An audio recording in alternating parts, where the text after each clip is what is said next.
Hey guys, this Kutumber. She does it all, a little bit of everything. I'm gonna read this story for you about Chad Ochocinco. He used to be a football player, very crazy on the field, outrageous. Um, some people loved it, some people hate it, but how he saved money. I thought it was amazing, it was funny, and hopefully some of the young kids that are coming up right now with big contract to play, whether it's basketball or football, don't be a fool, don't follow the crowd to spend all the money you have and then at the end up with nothing, end up bankruptcy, buying so many cars and apartment houses from every state. It's just ridiculous. There was no need for it. Half of the time you're not even there in the state. So let me see what he said. Chad Ochocinco saved 83% of his NFL salary by buying fake jewelry and sleeping in the stadium. Here are 5 simple ways to preserve your wealth at an all-star level. I thought it was interesting.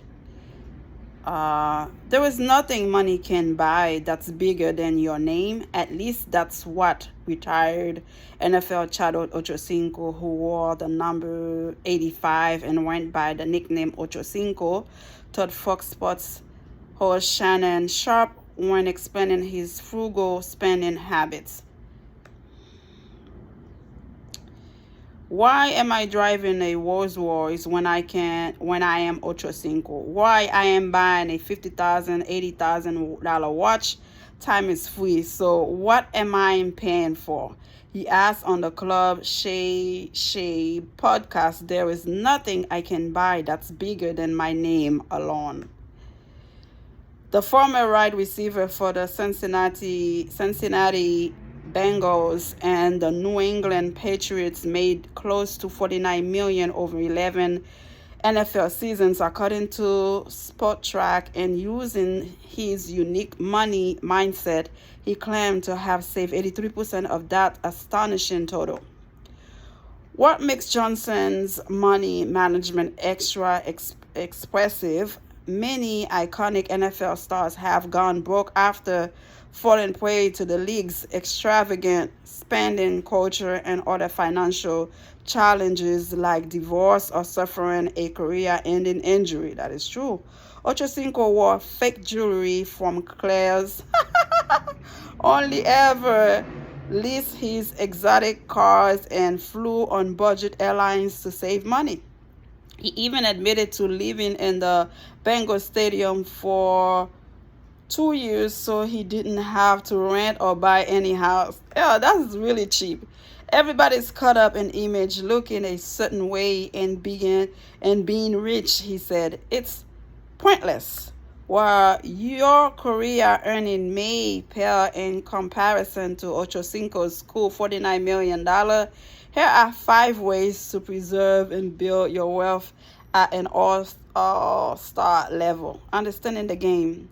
For NFL stars and those of us sighting and watching football at home, For NFL stars and those of us sitting and watching football at home, one of the first steps to financial security is understanding your cash flow deeply.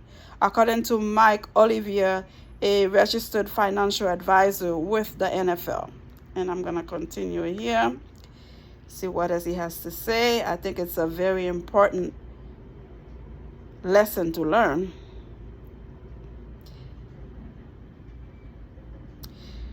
It's essential to know how much money you have coming in, how much you are spending, how much goes to debt and taxes, and how much you have left over for saving and investing.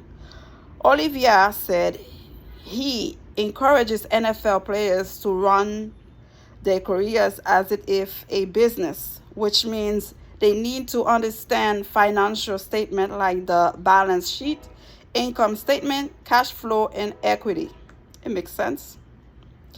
What's necessary is to understand how to operate like an entrepreneur. That knowledge is key, he said, and that level of financial literacy is just as important for the average American as it for wealthy athletes. Save like Ocho. When it comes to saving, NFL players have a one-up on their fans. Most football, forgive me guys, most footballers retired from the league by that time.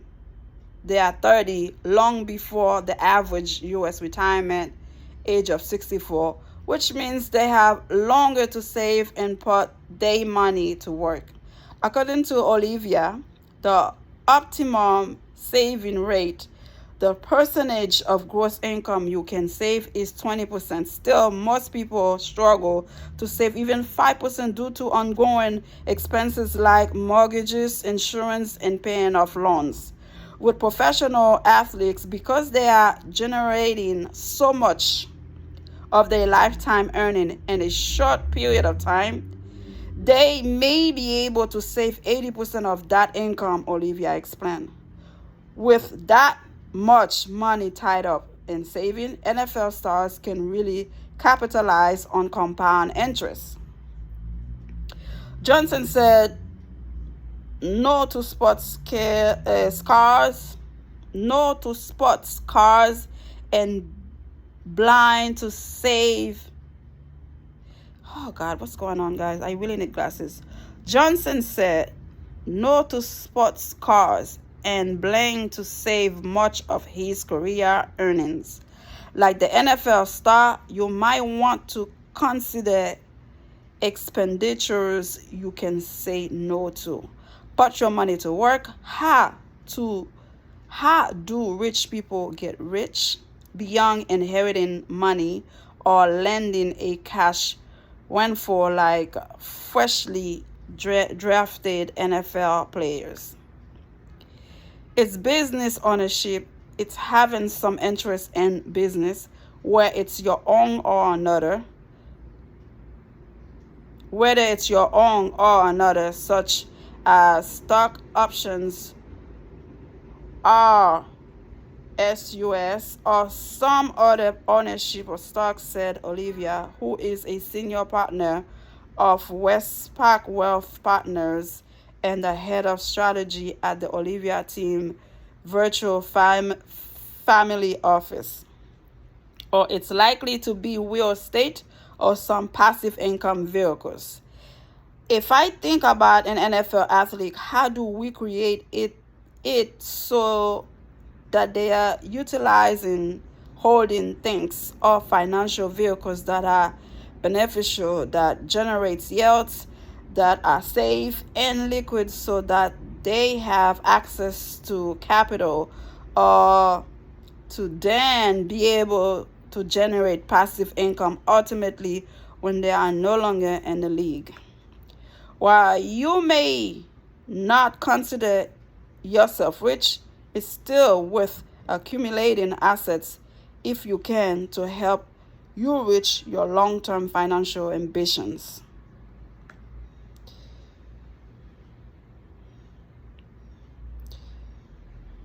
Okay. Well, I'm glad Ochocinco know how to play the game, not follow the people that was before him, showing off, acting like he has a lot of money.